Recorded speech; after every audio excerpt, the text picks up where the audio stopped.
أعوذ بالله من الشيطان الرجيم يا أيها الذين آمنوا اتقوا الله وكونوا مع الصادقين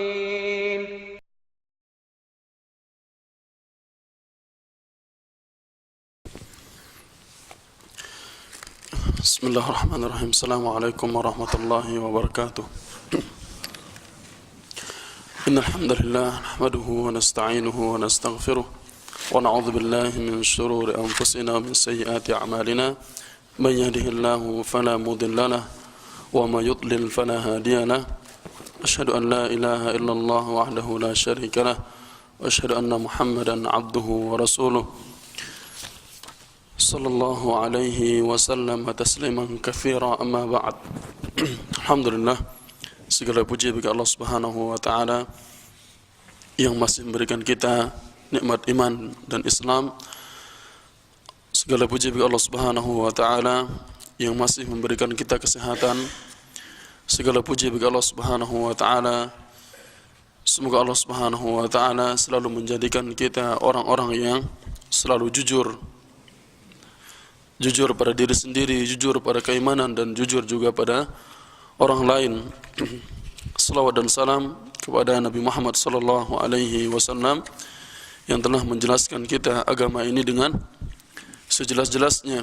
Tidak ada satupun yang tertinggal dari beliau, sampai-sampai para musuhnya mengatakan, orang Yahudi mengatakan, "Allamakum nabiyukum hatta al-qira'ah." Nabi kalian mengajari kalian sampai tata cara buang air, sampai tidak tertinggal satupun kecuali sudah diajarkan oleh Rasulullah sallallahu alaihi wasallam. Sekarang kita masuk ke pembahasan. Untuk pembahasan kali ini adalah pembahasan yang ke-11 atau pertemuan kita yang ke-11. Kita memiliki 4 pembahasan lagi atau 4 pertemuan lagi. Ini adalah pertemuan yang ke-11 yang kita akan bahas halaman 57 untuk materi ujian yang akan diujikan dari Fanar, yang terjemahannya halaman 57, yang bahasa Arabnya halaman 17. Kemudian minggu berikutnya atau hari Sabtu berikutnya kita akan bahas tentang fikih, yaitu materi yang berkaitan dengan masalah iddah atau bagaimana kaitannya dengan hukum fikih. Minggu depan, Sabtu depan insyaallah fikih.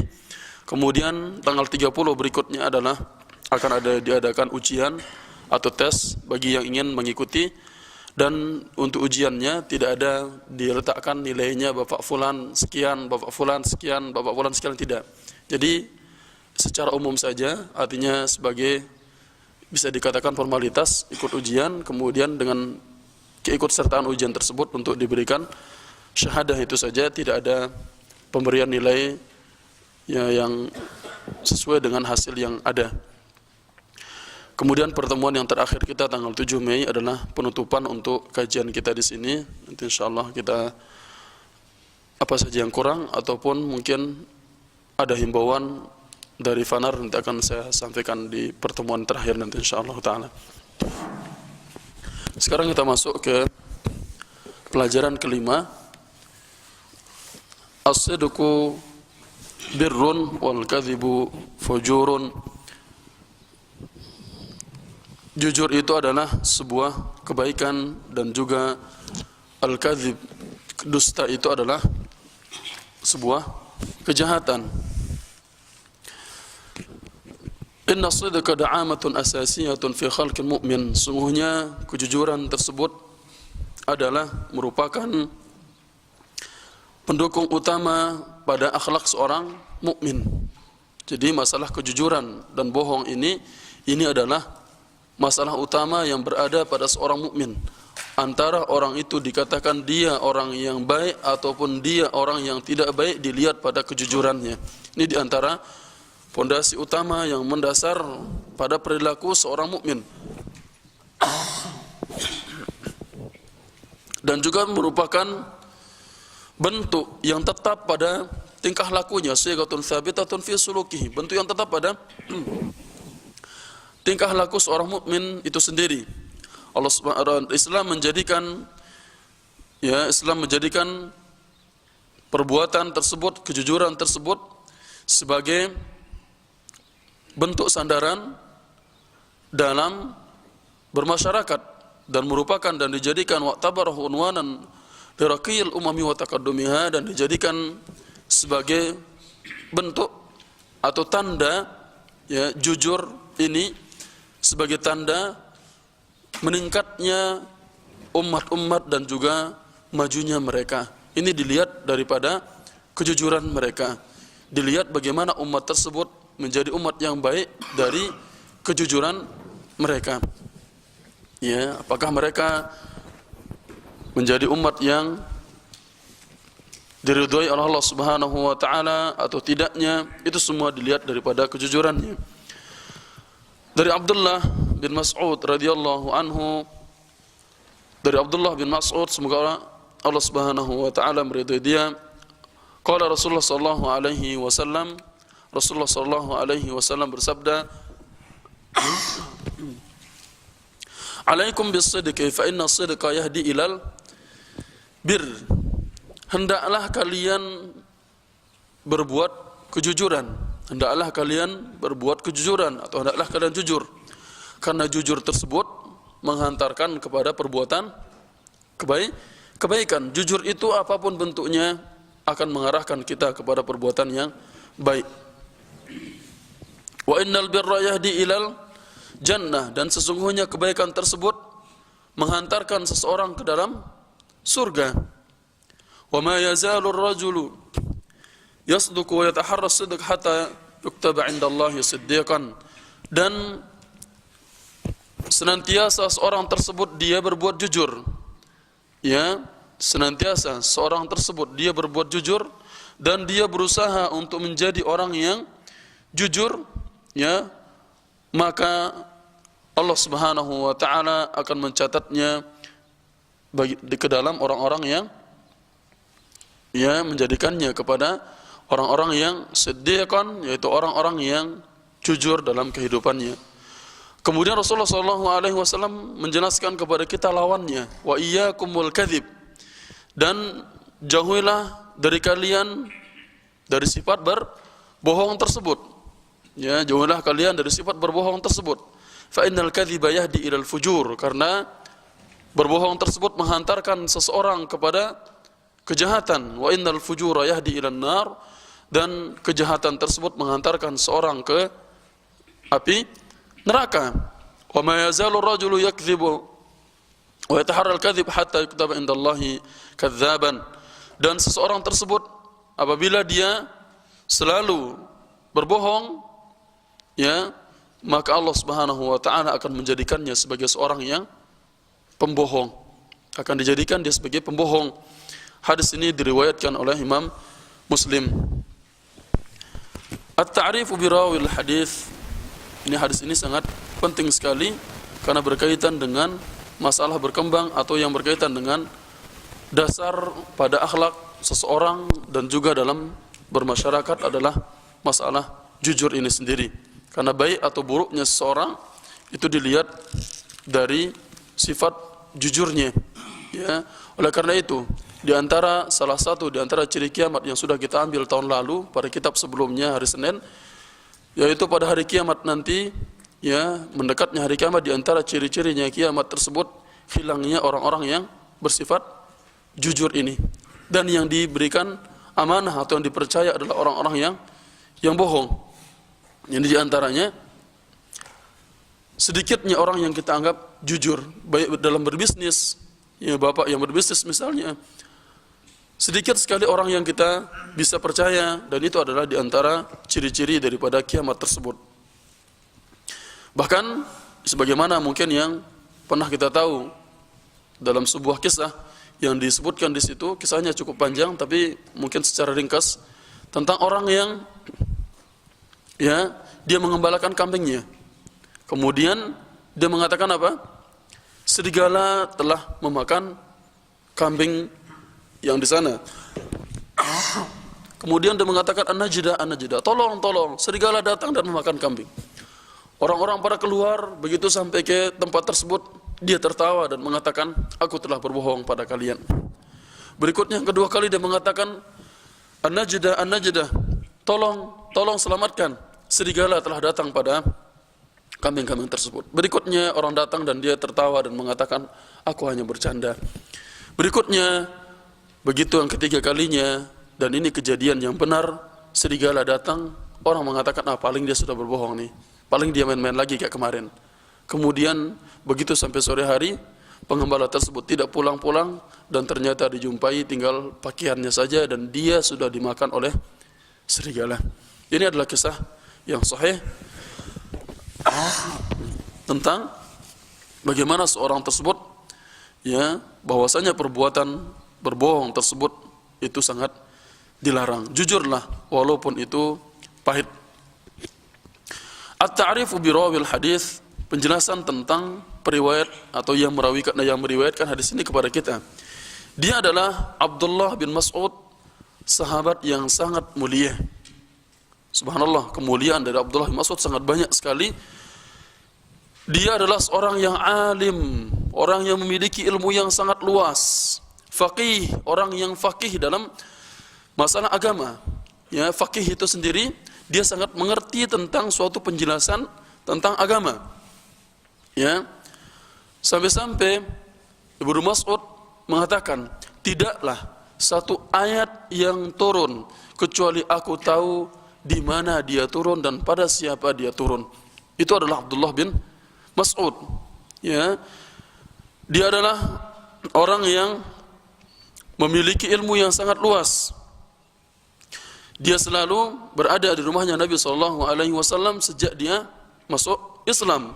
Pada urutan yang ke-6 orang yang terdahulu masuk Islam adalah Abdullah bin Mas'ud. Ya, dia adalah Abdullah bin Mas'ud. Dia tinggal di rumahnya dekat dengan Nabi SAW, dan Rasulullah mengizinkan dia untuk masuk belajar bersama dia sampai-sampai dia mengetahui segala sesuatu tentang Rasulullah SAW. Abdullah bin Mas'ud adalah salah satu di antara ulama yang ahli tafsir. Kalau Bapak lihat di kalangan ahli tafsir dari kalangan para sahabat adalah Abdullah bin Mas'ud. Begitu juga tentang orang-orang yang banyak mengerti tentang fikih. Ketika dilihat, dia adalah Abdullah bin Mas'ud juga. Ya, bahkan dia dijuluki dengan, ya, orang yang awwalu man jahara bil Qur'anil Karim ba'da Rasulullah SAW. Dia adalah orang yang pertama kali menjaharkan Al-Quran, atau orang yang pertama kali terang-terangan membaca Al-Quran setelah Rasulullah SAW. Apa maksudnya di sini? Ketika itu, ya, para sahabat tidak ada satupun yang berani membaca Al-Quran di hadapannya orang-orang kafir, orang-orang Quraisy. Kemudian dia datang ke sana singkatnya dan membacakan pada mereka, Bismillahirrahmanirrahim, Ar-Rahman, 'allamal Qur'an, sampai seterusnya dibacakan. Kemudian dia pulang kembali kepada para sahabatnya dengan darah bercucuran dari mukanya dan mengatakan, inikah yang kalian takutkan? Ya, inikah yang kalian takutkan? Kenapa? Karena tidak ada satupun yang membacakan seperti apa yang dia baca, ya, seperti apa yang Rasulullah SAW baca, kecuali mereka akan disiksa. Kemudian dia dikenal dengan orang yang pertama kali terang-terangan membaca Al-Quran di hadapannya orang-orang Quraisy atau orang-orang kafir. Mereka mengatakan, ya, ketika orang Quraisy mengatakan dia sedang membaca apa itu? Itu dia baca apa yang dibawa oleh Muhammad. Oleh karena itu mereka kemudian memukul dia sampai berdarah dan bercucuran darah. Dia pulang menjumpai para sahabatnya. Ini adalah Abdullah bin Mas'ud. Amda fi suhbatin Nabi sallallahu alaihi wasallam 20 aman. Dia berlalu atau bersama Nabi sallallahu alaihi wasallam sekitar 20 tahun. Dia 20 tahun bersama Nabi sallallahu alaihi wasallam. Wa kana syadidul hubbi 'azimut ta'assi. Dia adalah orang yang sangat mencintai, syadidul hubbi lahu. Dia sangat mencintai Nabi sallallahu alaihi wasallam. Kemudian dia sangat at-ta'assi bihi. Artinya ta'assi, dia mengikuti apa saja tuntunan atau tata cara hidup Rasulullah SAW dia ikuti. Itu adalah Abdullah bin Mas'ud. Rasulullah SAW selalu menjadikan dia dekat dengan beliau. Sampai banyak hadis-hadis tentang yang dibawakan oleh beliau, perkara-perkara yang sangat penting atau yang sangat urgent dalam kehidupan. Misalnya dia bagaimana di situ dia dibonceng oleh Nabi SAW bersama dia. Ya, dulu aku bersama Ridwan Nabi SAW, aku dibonceng oleh Nabi dalam satu kendaraan. Ini adalah Abdullah bin Mas'ud, dekat dengan Nabi SAW. Bahkan dia juga dikenal dengan waja'alahu sahiba sirrihi. Ini dia juga kelebihan dari Abdullah bin Mas'ud. Di antara kelebihannya dia dijadikan sahiba sirrihi, dijadikan dia sebagai pemegang rahasianya Nabi SAW. Dia adalah orang yang memegang rahasianya Nabi SAW. Sampai-sampai ketika pada zamannya Umar bin Khattab kalau nggak salah, ya, Umar bertanya kepada dia, apakah aku termasuk orang-orang yang munafik yang Rasulullah SAW sudah sebutkan? Ya, kemudian dia mengatakan, tidak pantas bagi aku untuk membuka ya rahasia Rasulullah SAW. Kemudian dia hanya menjawab, iya, kamu tidak disebutkan di antara mereka. Dia bagaimana di situ rahasia Nabi SAW banyak disimpan oleh Abdullah bin Mas'ud. Ya, Abdullah bin Mas'ud. Ini dia adalah sahabat yang mulia yang memegang rahasianya Rasulullah SAW. Ya, karena Rasulullah SAW ajwadun nasi thawaban wa atyabun nasi rihan.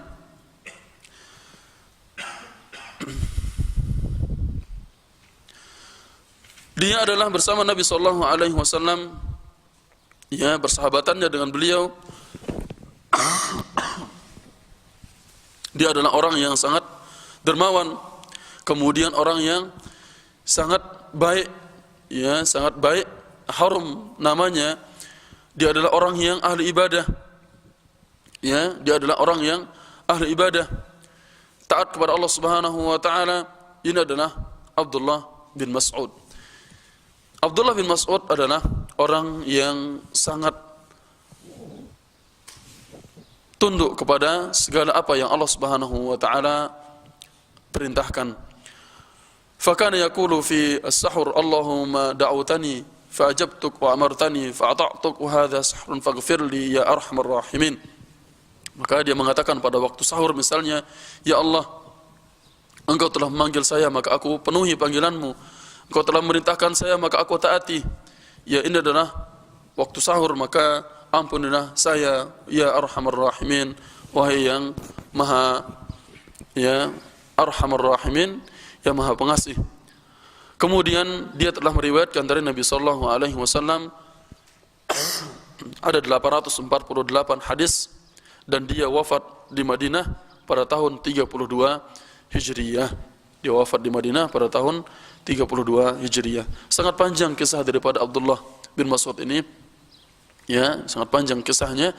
Yang ingin membaca kisahnya ada satu kitab yang judulnya Suwar min Hayatis Sahabah. Ya, bagaimana gambaran dari kehidupannya para sahabat. Itu sangat jelas bagaimana tentang Abdullah bin Mas'ud radhiyallahu anhu. Berikutnya ma'anil mufradat, makna dari mufradat kalimat tersebut. Albir, kebaikan, artinya ismun jami'un likulli khair, artinya segala sesuatu yang bermakna padanya kebaikan.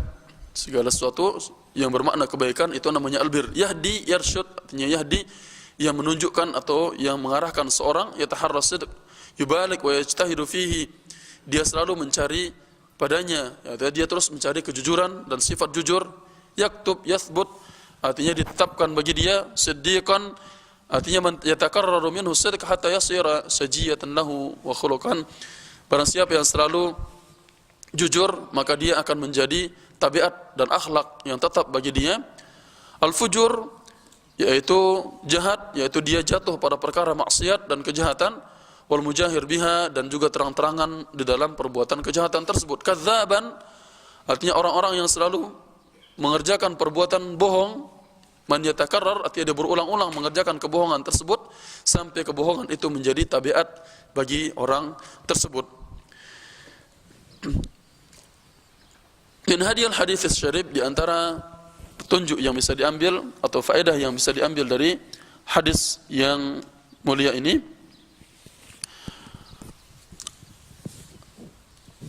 Awal al-Islamul akhlaq an-nabilah ihtimaman 'aziman. Islam sangat menjunjung tinggi akhlak yang mulia, itu sangat dipentingkan sekali. Ihtimaman 'aziman, sangat dipentingkan sekali, dan diperintahkan bagi seseorang untuk memperhatikan jiwanya, untuk dia istiqamah, ya, untuk selalu bersifat jujur tersebut, agar dia hatta yatiba dzikruha, sampai dia menjadi orang yang disebut dengan orang yang baik, dikenal dengan orang yang baik.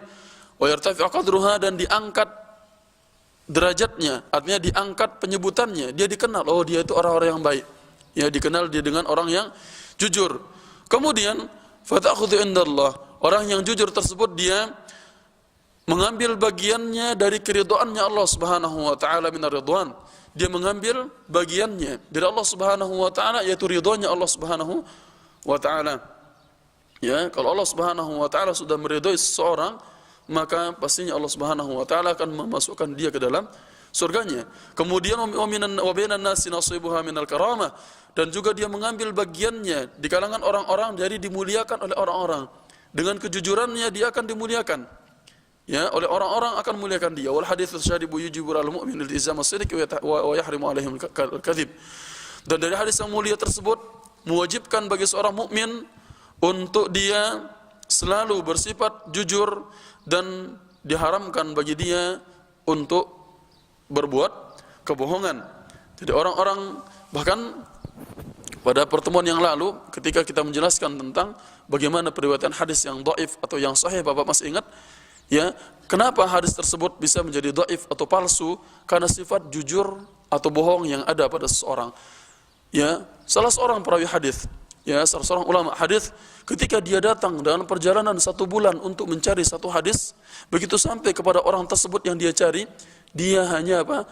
Dia menjumpai seorang tersebut memanggil keledainya dengan mengatakan seakan-akan ada makanan di situ.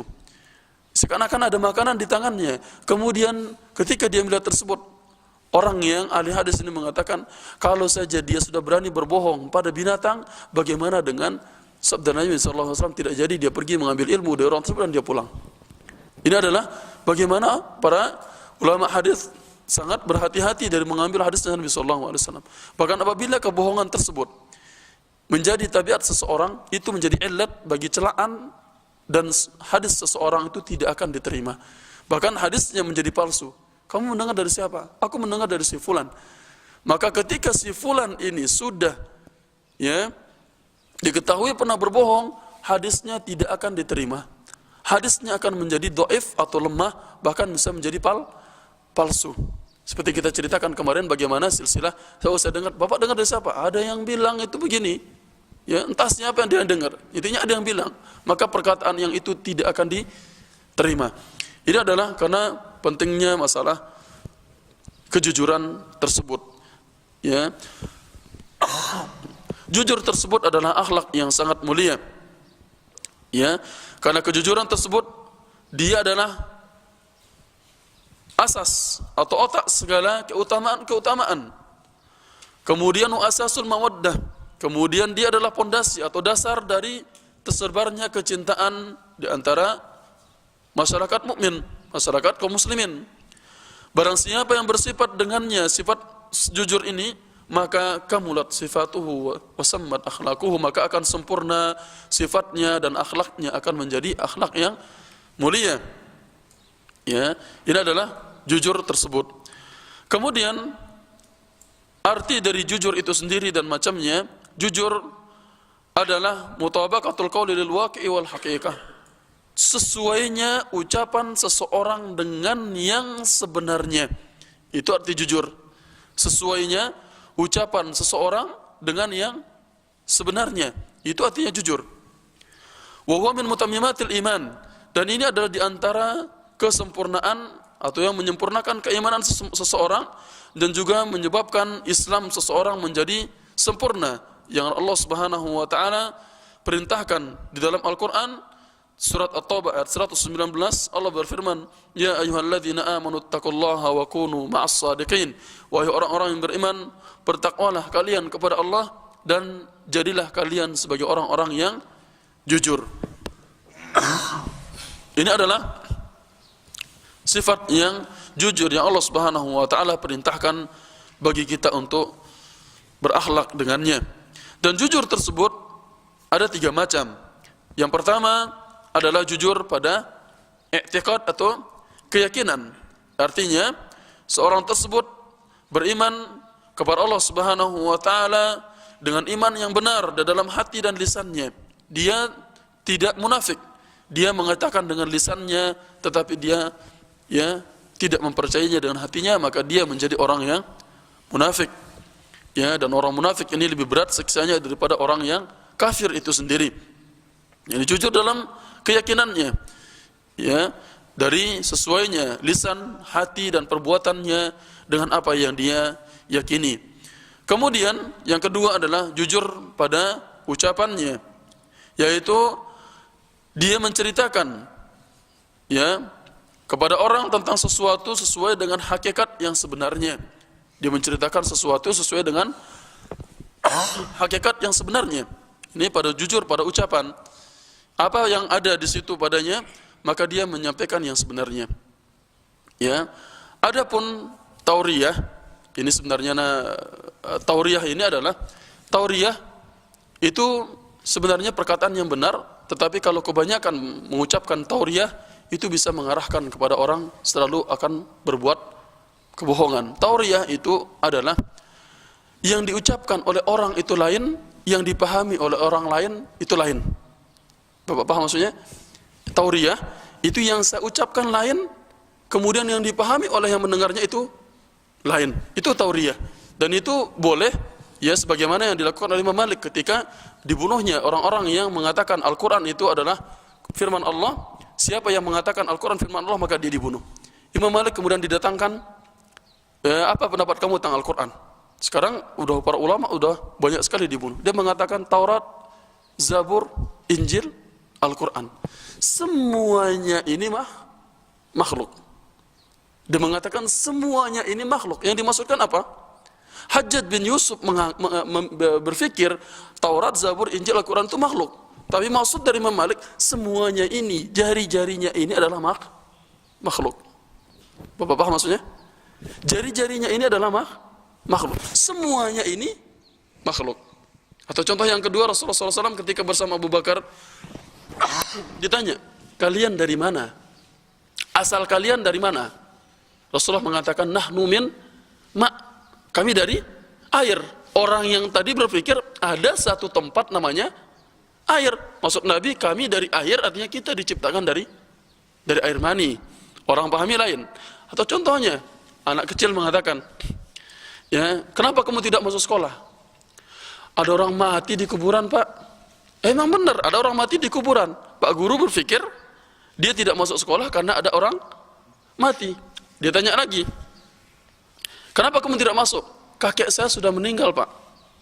Pak gurunya berpikir apa? Dia nggak masuk sekolah gara-gara kakeknya meninggal. Tapi dia hanya ngasih tahu kalau kakeknya udah meninggal. Nah itu maksud itu tauriyah. Lain yang diucapkan oleh seorang yang dipahami juga lain. Datang dari mana? Dari belakang. Ya, memang jelas kita selalu datang dari belakang karena kita jalannya ke depan. Itu tauriyah biasa digunakan oleh seseorang, ya, yang dipahami itu oleh orang yang mendengar itu lain, yang maksud dia itu sendiri lain. Maka di sini boleh tauriyah tersebut, tapi berlebih-lebihan itu tidak diperbolehkan. Kemudian yang ketiga, jujur pada perbuatan, yaitu hendaklah perbuatan seseorang itu selalu mustaqiman, dia selalu lurus, ya, dia selalu lurus pada kebenaran, ya, tidak mengikuti hawa nafsu atau tidak, ya, dia menyimpang atau tidak dia curang. Ini jujur pada perbuatannya. Setiap macam dari jujur tersebut, ya, berkaitan satu dengannya dengan yang lainnya. Maka misalnya jujurnya seorang pada keyakinannya, akan menyebabkan seseorang tersebut jujur pada ucapan, jujur pada perbuatannya, jujur pada keadaannya, dan kejujuran tersebut tidak akan bisa tercapai kecuali dengan seorang tersebut harus juhud, wassabar, wasyaja'ah. Dia harus berusaha untuk jujur tersebut, dia harus bersabar untuk jujur tersebut, dia harus berani untuk jujur tersebut, harus berani untuk jujur walaupun itu adalah pahit. Ya, karena kalau seorang sudah berani berbohong, maka berikutnya ketika dia selamat, dia akan terus berbohong tersebut. Dan ingat bahwasanya seorang yang berbohong tersebut tidak akan pernah dia tenang di dalam hatinya selama-lamanya. Itu orang yang selalu berbohong. Oleh karena itu sifat bohong yang berikutnya adalah dia adalah akhlak yang tercela. Bohong tersebut adalah akhlak yang tercela dan termasuk dosa besar yang paling besar, itu sifat berbohong. Dan dia adalah dasar atau otak segala keburukan, itu sifat berbohong itu sendiri. Maka barang siapa yang bersifat dengan kebohongan tersebut, maka dia jauh dari keimanan dan juga jauh dari bersifat dari keimanan tersebut. Bahkan dia disifatkan dengan sifat yang munafik. Sebagaimana sabda Nabi SAW, ayatul munafiki thalath, sifatnya orang munafik itu ada 3. Idza hadatsa kadzib, apabila dia berkata dia berbohong, wa idza wa'ada akhlaf, apabila dia berjanji dia ingkari, wa idza tumina khana, apabila dia dipercaya dia khianat. Dalam satu riwayat dikatakan wa idza khasama fajar, apabila dia bertengkar dia mengucapkan kata-kata yang kotor. Kebun binatang semua disebut ketika bertengkar. Itu diantara sifat orang munafik. Kemudian bohong itu sendiri artinya adalah mukhalafatul qawli lil waqi' wal haqiqah. Berbohong artinya berbedanya atau berselisihnya ucapan seseorang dengan keadaan yang sebenarnya. Berbeda dengan apa yang dia ucapkan. Itu berbohong. Ya, sebagaimana firman Allah Subhanahu wa taala dalam surat An-Nahl ayat 15, "Innama yaftaril kadhiba alladziina la yu'minuna billahi, la yu'minuna biayatillahi wa ulaika humul kadzibun." Sesungguhnya orang-orang yang yaftaril kadzib, mengadakan kebohongan tersebut adalah orang-orang yang tidak beriman kepada ayat-ayat Allah Subhanahu wa taala, wa ulaika humul kadzibun. Mereka itu adalah orang-orang yang pembohong. Mereka itu orang pembohong. Di sifat bohong itu adalah ada perbuatan dosa besar dan diancam oleh Allah Subhanahu wa taala.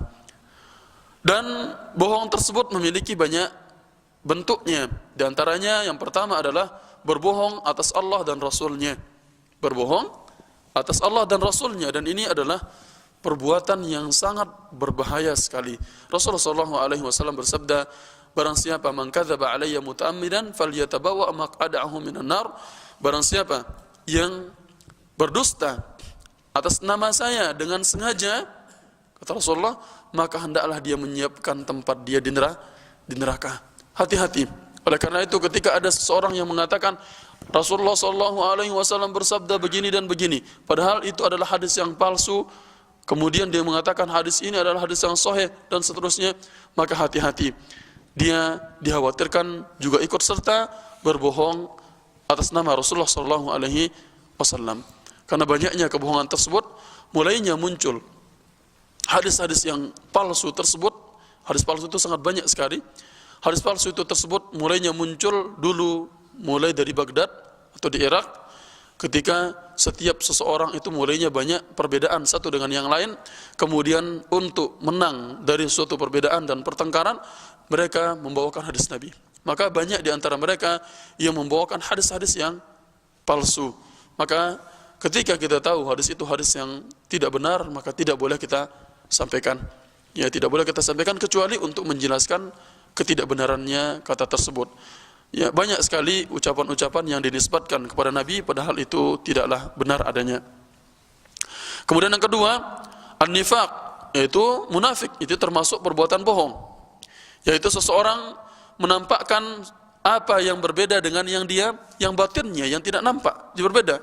Contohnya, Seseorang itu menampakkan keimanan dan dia menyembunyikan kekufuran. Seseorang itu dia menampakkan kejujuran, kemudian dia menyembunyikan kebohongan atau permusuhan. Ini adalah perbuatan kemunafikan, ya.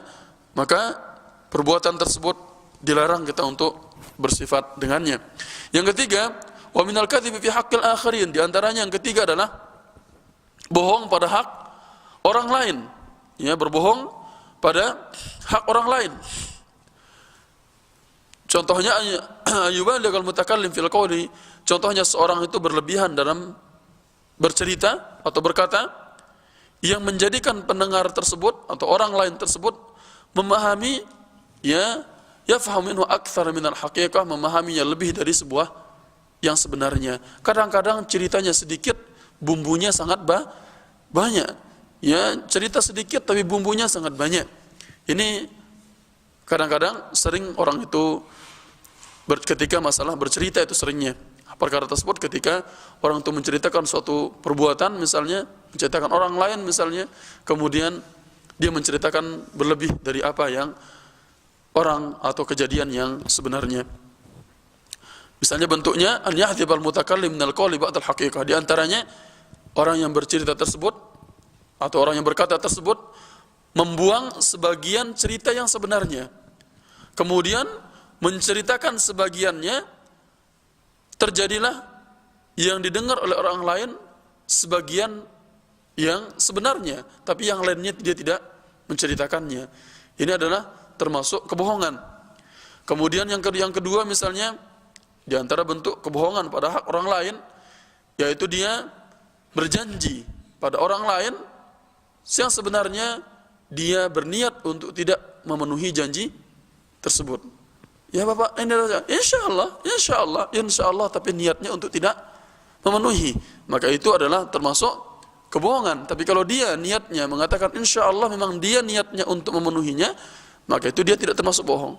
Kadang-kadang ada seperti dikatakan orang itu untuk melepaskan diri dari tuntutan orang lain, dia mengatakan insya Allah, yang sebenarnya dia tidak akan penuhi orang tersebut. Maka insya Allah akan begini, insya Allah begini. Maka hati-hati dengan memberikan janji-janji kepada orang lain, padahal niatnya untuk tidak memenuhi janji tersebut. Kemudian yang keempat adalah, sebagaimana dikatakan bahwasanya berbohong tersebut kepada orang lain juga adalah berbohong pada diri sendiri. Ya, dan berbohong pada dirinya sendiri. Misalnya, ayakna nafsahu bi annahu badala fi was'ihi li ada'i ma yajibu alaihi wa huwa fil haqiqati lam yaf'al dzalik. Dia itu bertekad, ya, pada dirinya bahwasanya, ya, dia akan melaksanakan sebuah kewajiban. Wah, saya akan besok ini saya akan begini, saya akan puasalah, saya akan rajin, besok saya sudah menjadi taubat, besok saya akan sudah menjadi orang yang taat. Mungkin kemarin dia melakukan perbuatan dosa, kemudian begitu dia sadar besok saya akan begini dan seterusnya, padahal yang sebenarnya dia tidak kerjakan. Jadi dia berbohong pada dirinya sendiri. Atau kemudian dia, ya, yakhluqu li nafsihi al-a'dzar, dia menyiapkan pada dirinya atau dia berakhlak pada dirinya banyaknya memaklumi diri sendirinya. Pada malasnya dia, aku kan enggak sholat tadi kan karena memang aku sibuk.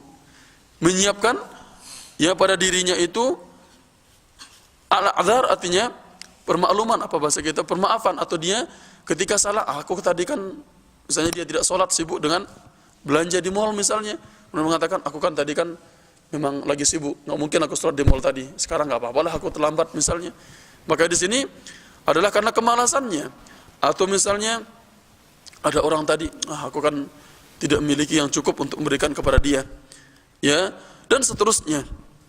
Ini adalah yang berkaitan pada dirinya, dia memberikan banyaknya permakluman atau maaf-maaf pada dirinya. Dan ini padahal yang sebenarnya dia telah berbohong pada dirinya sendiri dan dia menipu dirinya sendiri. Contohnya ketika kita misalnya di mobil, seringnya itu misalnya ketika naik kendaraan, udah mau azan, udah antar aja dari depan ya, aku akan sholat, pasti ada masjid depan. Udah masjid depan, antar aja, mungkin masih ada waktu di masjid sebelah, sekalian saya begini. Udah di situ, mungkin di rumah aja.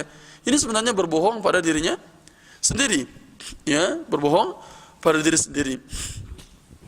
Kemudian dampak yang ditimbulkan dari jujur dan bohong tersebut, diantaranya adalah dampak dari kejujuran tersebut. Yang pertama, menyebabkan dengan jujur tersebut adalah sebab segala macam kebaikan, sedangkan kebohongan tersebut adalah sebab segala keburukan. Itu perbuatan bohong tersebut. Kemudian jujur tersebut mengangkat derajatnya orang tersebut ke derajat yang mulia, sedangkan perbuatan bohong tersebut menyebabkan pelakunya tersebut direndahkan dan dihinakan. Jangan percaya dia itu orang yang bohong misalnya. Kemudian jujur tersebut, dia akan mendapatkan kecintaan orang-orang dan juga thiqatuhum wa ihtiramuhum. Di samping orang-orang akan mencintai dia, orang akan mempercayai dia. Dia dicintai oleh orang, dia akan dipercaya oleh orang, dan orang akan memuliakan dia karena kejujurannya. Gak apa-apalah dia ini, misalnya ketika menitip sesuatu, orang itu jujur, dia amanah pastinya. Kemudian sampai kepada, ya, sampai memberikan orang ini hal ini misalnya, kemudian dia sampaikan dengan apa adanya. Orang akan memberikan amanah tersebut kepada dia, orang akan memuliakan dia. Itu sifat dari buah dari kejujuran itu sendiri. Sedangkan berbohong itu adalah, ya, sedangkan perbuatan bohong tersebut, orang-orang akan menghinakan dia dan juga merendahkan orang yang suka berbohong tersebut.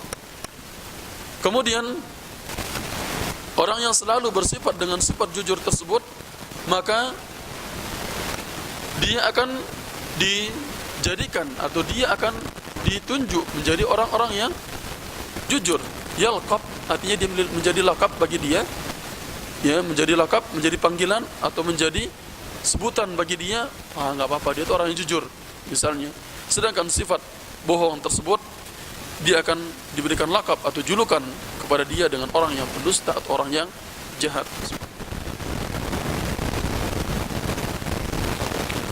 Kemudian sifat jujur tersebut menyebabkan pelakunya tersebut masuk ke dalam surga, sedangkan perbuatan bohong tersebut menyebabkan Allah Subhanahu wa taala memasukkan pelakunya ke dalam neraka. Kemudian sifat jujur tersebut menyebabkan umat tersebut menjadi semakin berkembang, semakin tinggi, sedangkan sifat bohong tersebut menjadikan umat itu menjadi hancur dan binasa. Ini adalah karena sifat kebohongan tersebut. Bagaimanapun juga sifat jujur tersebut sangat dianjurkan bagi kita semua, ya, orang mukmin, untuk bersifat dengannya dan menjauhi sifat yang berbohong tersebut. Ini mungkin yang bisa kita sampaikan pada pertemuan kali ini yang berkaitan dengan sifat jujur dan sifat bohong itu sendiri. Semoga Allah Subhanahu wa taala menjadikan kita menjadi orang-orang yang selalu jujur dalam ucapannya. Semoga Allah Subhanahu wa taala menjauhkan kita dari sifat bohong itu sendiri. Kemudian semoga Allah Subhanahu wa taala menetapkan kita pada sifat-sifat kejujuran dan segala hal yang mengantarkan kepada kejujuran. Subhanakallahumma bihamdika asyhadu an la ilaha illa anta astaghfiruka wa atubu ilaik. Assalamualaikum warahmatullahi